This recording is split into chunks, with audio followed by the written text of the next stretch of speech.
ಎಲ್ಲರಿಗೂ ನಮಸ್ಕಾರ. ಸವಿ ಕಥೆಗೆ ಸ್ವಾಗತ. ಇವತ್ತಿನ ಕಥೆ ಹೆಸರು ಸೋಮಾರಿ ಒಂಟೆ. ಒಂದು ಊರಲ್ಲಿ ಶಿವಪ್ಪ ಅಂತ ಒಬ್ಬ ರೈತ ಇದ್ದ. ಅವನು ತನ್ನ ಹೊಲದಲ್ಲಿ ಸುಮಾರು ಒಂಟೆಗಳನ್ನು ಸಾಕಿದ್ದ. ಹಾಗಾಗಿ ಅವನು ದಿನ ಆ ಒಂಟೆಗಳನ್ನು ಮೇಯಿಸಬೇಕು ಅಂಥೇಳಿ ದೂರದ ಕಾಡಿಗೆ ಕರ್ಕೊಂಡು ಹೋಗ್ತಿದ್ದ. ಅವನಲ್ಲಿ ಒಂದು ಒಂಟೆ ಇತ್ತು. ಅದು ಆಲಸಿ ಅಂದರೆ ಆಲಸಿ, ನಿಧಾನಗತಿಯದಾಗಿತ್ತು. ಶಿವಪ್ಪನ ಹತ್ರ ಇರೋ ಬೇರೆ ಬೇರೆ ಒಂಟೆಗಳೆಲ್ಲ ಚಕ ಅಂತ ಓಡಾಡಿಕೊಂಡು ಆರಾಮಾಗಿ ಇದ್ದರೆ, ಈ ಒಂಟೆ ಮಾತ್ರ ನಿಧಾನಕ್ಕೆ ಸೋಂಬೇರಿಯಾಗಿತ್ತು.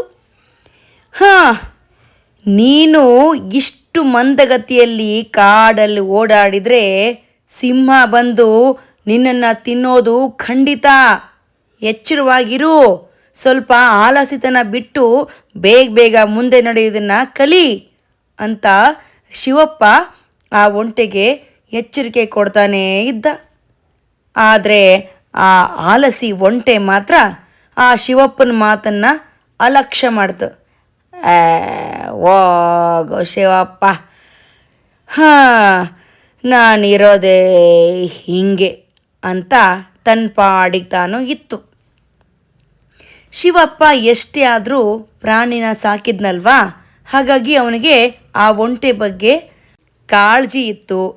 ಅದು ಏನಾದರೂ ಮಾಡಲಿ ಬಿಡಪ್ಪ, ಒಂಟೆ ಹೋದರೆ ನನಗೇ ಲಾಸು ಅಂಥೇಳಿ ಒಂದಿನ ಸಂತೆಗೆ ಹೋದಾಗ ಹೊಸದೊಂದು ಗಂಟೆ ತಂದು ಆ ಆಲಸಿಯಾದಂಥ ಒಂಟೆ ಕೊರಳಿಗೆ ಕಟ್ಟಿದ.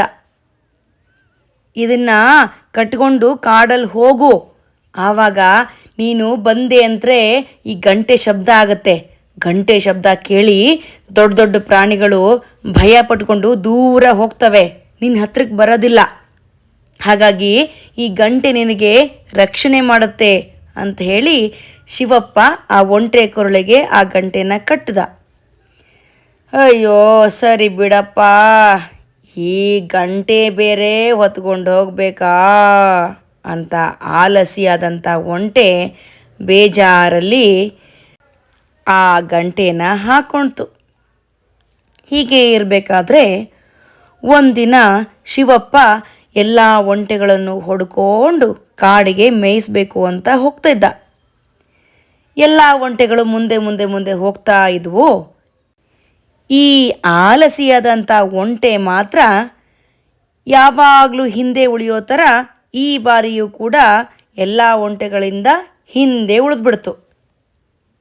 ತಲೆ ಬಗ್ಸ್ಕೊಂಡು ಹೋಗ್ತಾ ಇದ್ದಂಥ ಒಂಟೆಗೆ ಸ್ವಲ್ಪ ಹೊತ್ತು ಮುಂದೆ ಹೋದ್ಮೇಲೆ ತಾನು ಒಂಟಿಯಾಗಿದ್ದೀನಿ ಅಂತ ಕೂಡ ಗೊತ್ತಾಗಲಿಲ್ಲ. ಹಾಗೆ ಬಗ್ಗಿ ಅಂತ ಹುಲ್ಲು ತಿಂತಾ ಇತ್ತು. ಹುಲ್ಲು ತಿನ್ನಬೇಕಾದ್ರೆ ಅದ್ರ ಗಂಟೆ ಶಬ್ದ ಕೇಳಿಸ್ತಾ ಇತ್ತು. ಆಗ ಆ ಕಾಡಲ್ಲಿ ಒಂದು ಸಿಂಹ ಇತ್ತು. ಅದಕ್ಕೆ ಈ ಒಂಟೆ ಕೊರಳಲ್ಲಿರುವಂಥ ಗಂಟೆ ಶಬ್ದ ಕೇಳಿಸ್ತು. ಈ ಗಂಟೆ ಶಬ್ದ ಕೇಳಿಸ್ಕೊಂಡಂಥ ಸಿಂಹಕ್ಕೆ ಗಾಬರಿ ಆಯಿತು. ಅಯ್ಯೋ, ಇದೇನಪ್ಪ ಇದು, ಇಂಥ ಭಯಾನಕ ಶಬ್ದ ಬರ್ತಾ ಇದೆ. ಈ ಶಬ್ದನ ನಾನು ಯಾವತ್ತೂ ಕೇಳೇ ಇರಲಿಲ್ಲ.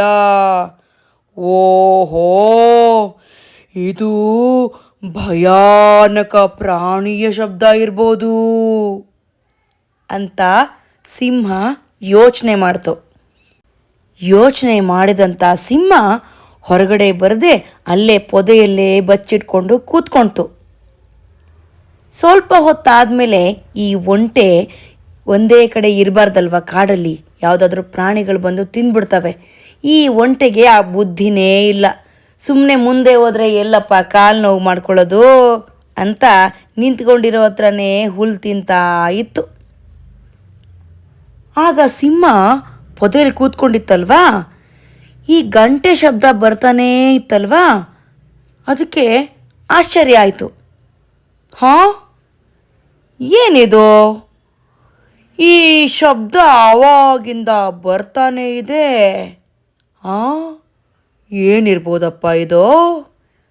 ನೋಡೋಣ ಅಂತ ಸಿಂಹ ಪೊದೆಗಳಲ್ಲಿ ಇಣುಕಿ ನೋಡ್ತು. ಆಗ ಅದಕ್ಕೆ ಅಲ್ಲಿ ಮೇಯ್ತಾ ಇದ್ದಂಥ ಒಂಟೆ ಕಾಣಿಸ್ಬಿಡ್ತು. ಅರೆ, ಇದೊಂದು ಒಂಟೆ!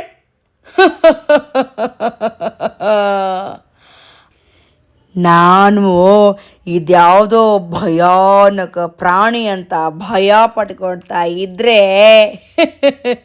ಈ ಶಬ್ದ ಈ ಒಂಟೆ ಕೊರಳಲ್ಲಿರೋ ಗಂಟೆಯಿಂದ ಬರ್ತಾ ಇದೆ.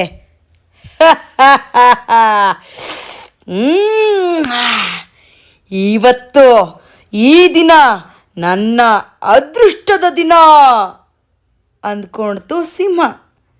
ಅದು ತಡ ಮಾಡದೆ ಅಲ್ಲಿ ಆಲಸ್ಯದಿಂದ ಹುಲ್ ಮೇಯ್ತಾ ಇದ್ದ ಒಂಟೆ ಮೇಲೆ ಯಾ ಅಂತ ಎರಗ್ಬಿಡ್ತು. ಆಗ ಒಂಟೆ ತಲೆ ಎತ್ತಿ ನೋಡ್ತು. ಅಯ್ಯೋ, ಈ ಸಿಂಹ ಎಲ್ಲಿ ಉಳಿದ ಒಂಟೆಗಳೆಲ್ಲ ಯಾವು ಕಾಣಿಸ್ತಾನೆ ಇಲ್ಲ. ನನ್ನ ಸಂಗಾತಿ ಒಂಟೆಗಳೆಲ್ಲ ಎಲ್ಲಿ ಹೋದ್ವಪ್ಪ? ಅಯ್ಯೋ, ಸಿಂಹ ನನ್ನ ಮೇಲೆ ಎರಗ್ಬಿಟ್ಟಿದೆ. ಅಯ್ಯೋ, ತಪ್ಪಿಸ್ಕೋಬೇಕಲ್ಲಪ್ಪ ಅಂತ ಸಿಂಹ ಹೆರಿಗೆ ಆದಮೇಲೆ ಯೋಚನೆ ಮಾಡ್ತಾ ಬೇರೆಗಳ ಒಂಟೆನ ನೋಡ್ತಾ ಹುಡುಕ್ತಾ ನಿಂತು. ಅಷ್ಟೊತ್ತಿಗೆ ಸಮಯ ಮೀರಿಬಿಟ್ಟಿತ್ತು.